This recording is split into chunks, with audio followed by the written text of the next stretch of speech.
Sisyphus was about to push this giant boulder to the top of the hill, about to beat his challenge, but out of a sudden something just happened and it slipped out of his hands. Now it started rolling down on his back in there. Sisyphus got a bit angry, frustrated and disappointed in himself that he let that happen.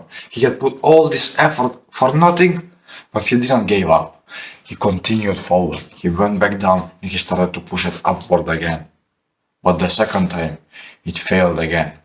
The third time, again. The fourth one, and so on. Every single attempt failed. No one knows if he ever managed to push this boulder, this giant boulder, to the ideal top that he imagined. But one thing is certain. He spent his whole life here on Earth and in the afterlife, just constantly trying to push this boulder to the idealism, constantly trying to reach his ideal life. I finally got my first ever laptop. I am finally like everybody else, bro. Hooray, bro. I can't wait. But something happens. Something happens and I see this very cool game. And I decide to download it. I start to play this game. I enjoy it very much. But at the end of the day, as I'm about to quit this game, I see something very cool inside it. A very brand new cool challenge that I am about to beat. And I can't wait for the next day to come to beat this challenge. But after I beat the challenge, another 200 appear. And I just continuously, mindlessly go and go and go with my business inside this game, trying to beat every single challenge. But I simply cannot. After I beat one, a new one appears. What's happening? All I wanted to reach was my ideal life. Is that too much to ask? Section 1. What is an ideal life? Ideal life to so many people consists of having some very cool new cars, having all the girls that they want, having some very cool high quality girls around them, being able to pay whatever they want inside their life, being able to travel wherever they want inside their life. And I can bet that you have something of an ideal life yourself. It may not be this kind of life. It may not be something that is extraordinarily rich. It may not be something that is specifically about money. But personally, I have an ideal life of my own, where I am in this forest, surrounded by apple trees, and in the middle, I have my beautiful house, where I can ride horses. There is a giant tree right in the middle of it, and the balcony is looking straight above the stars. I have this ideal life inside my mind, but once I think about it, can I actually achieve this ideal life? I can, but after I achieve it, it will happen the same thing like in the video games. A new problem will appear. Now I have to actually groom the trees. Now I actually have to take care of the house. Now I actually have to take care of so many other problems that come with this ideal life. So at the end, what if I told you that idealism never even existed? After we solve one problem, a new one appears. And we basically all know this. But you may have this limiting belief inside your head that your ideal life isn't a problem. Your ideal life is a destination that you want to achieve. But what if I told you that once you achieve your destination, now you have to think of ways to stay there? Because if you don't have a house, bro, are you going to sleep in your car? For how long can you sleep in your car before your back starts to hurt? For how long can you actually survive in the middle of nowhere with having no food whatsoever? Now you have to get food. Now you have to find shelter. Now you have to get even fuel for your car if you decided to stay there. After all, even your vision inside your head is a problem. And once you solve this problem and you have this very cool house, all these super nice cars and everything, now you have so many other worries. What if a thief comes by and steals one of my cars? What if something happens to my cars? What if they end up breaking down? Oh, but they are losing their value every single day. Every single time I drive them, they are losing their value. You have so many other problems appearing after reaching this ideal life of yours. So at the end, it's basically like trying to reach day 30 of November. Let me ask you one question. How many people actually quit NoFap after November? My answer to this question is 0. I have seen nobody that quit fapping thanks to November. Because November is fixated around the number. Once you reach day 30, what then, bro? You achieve this problem? You conquer this problem? So what then? Are you suddenly going to be magically cured and all of that? Or are you suddenly going to just start fapping there for 30 times a day once again? It's probably going to be the later. Basically, every single time you try to reach this day 30 of November in whatever aspect in your life, at the end of it, if you truly see it as a number, as a score to reach, at the end of it, you will just end up coming back to your old habits once again and again and again. Nothing else. Section 2. How can I live a good life then? A good question. If you follow the normal NoFap advice of trying to reach day 30, day 60, day 90 of No Not November or something like that, you will never achieve anything inside your life. You're just consistently pushing and delaying this gratification off. But at the end of it, if you don't have the right mindset, you will reach day 30. You will reach even day 200. But after you reach day 200, you can bet for a fact, bro, that you will be 200 minutes in your bedroom destroying your pee 200 times. You can bet that for a fact, and you know that this will happen. But what if you follow the actual NoFap advice? To change your perception of it, to change your personality about NoFap.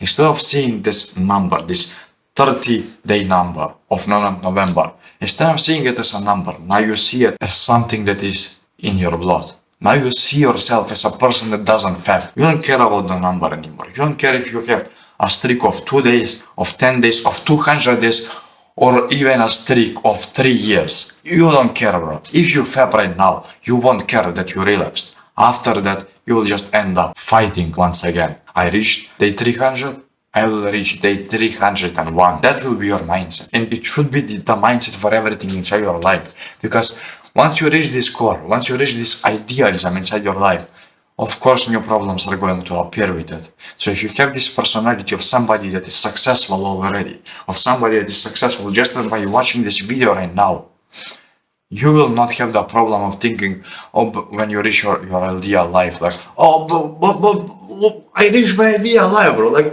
what the fuck is this? Why? More problems. How can there be more problems? Why are there more problems?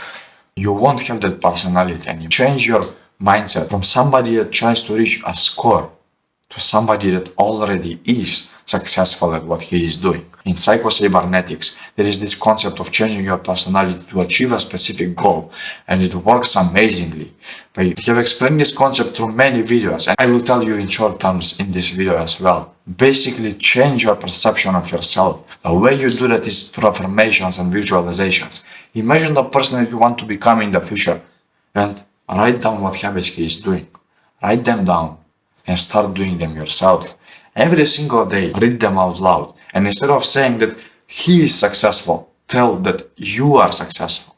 Instead of saying that he has a six-pack, no, I have a six-pack. He has money? No, I have money. He has the skill to be a YouTuber. He doesn't have the skill to be a YouTuber, bro. I have the skill to be a YouTuber. Only now is this actually useful power. But before that, it was just wasted opportunity that you were probably never going to achieve. Why am I telling you all of this now? Well, for the majority of my life, I was constantly trying to reach this idealism inside my life. Like whenever I was in my old classroom in primary school, I was just thinking of this friend group that I wanted to achieve. Oh, bro, if I can just be this, these guys, if I can just be one of them, if I can just be a friend of them, bro, I will be successful. I will be everything that I ever wanted. And after it, nothing will happen. But let's, for example, imagine that I was part of this fan group. Would that really be the case? No. Now I will need to think of ways to engage with them. Then, whenever they would invite me to a party and I don't want to go there, I would have to think of good way to reject them, not just tell them, fuck off, I don't want you. So now I have to worry how to actually keep these friends. For so many months inside my life, I have been constantly trying to reach this idealism. I even tried the No Not November challenge. It never worked. I even tried to do some specific stuff about my own life, like trying to save money, trying to do something specific in my life that will help my family out. It never worked. Until I adopted the personality of somebody that actually saves money, that is actually responsible with his money. I never saved a single penny. I spent every single dinar inside my pocket on some stupid shit in school. And now Sisyphus was trying to do the same thing as well. He was constantly trying to push this giant rock boulder up to the top of the hill, but he never achieved it. Why did he never achieve that, bro?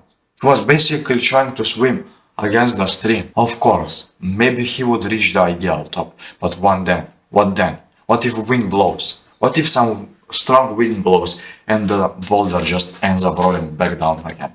What then? What if you actually reach the top and now is here? The boulder is here. But if wind blows and there isn't anything that is holding this boulder, it will just start rolling down once again.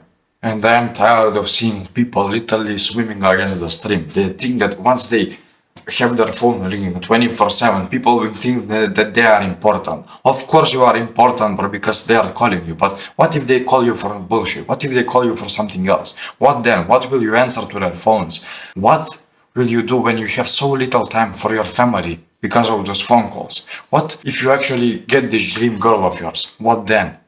It was that simple? No, bro. The easiest part was getting this girl. Now the hard time begins. Now the hard times begin because I actually have to maintain the relationship and actually get good with her. Now you actually have to make ways to actually keep her around you. Now you have to fight with the constant urge of something just constantly telling you, I need her, over the fact that you need your purpose. Now you have something else telling you inside your heart that something else is more important than your own purpose, when for a fact you know that that isn't true.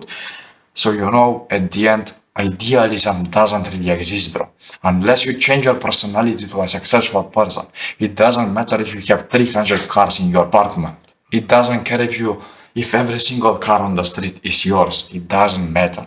At the end, you have so many problems with it. Idealism doesn't exist.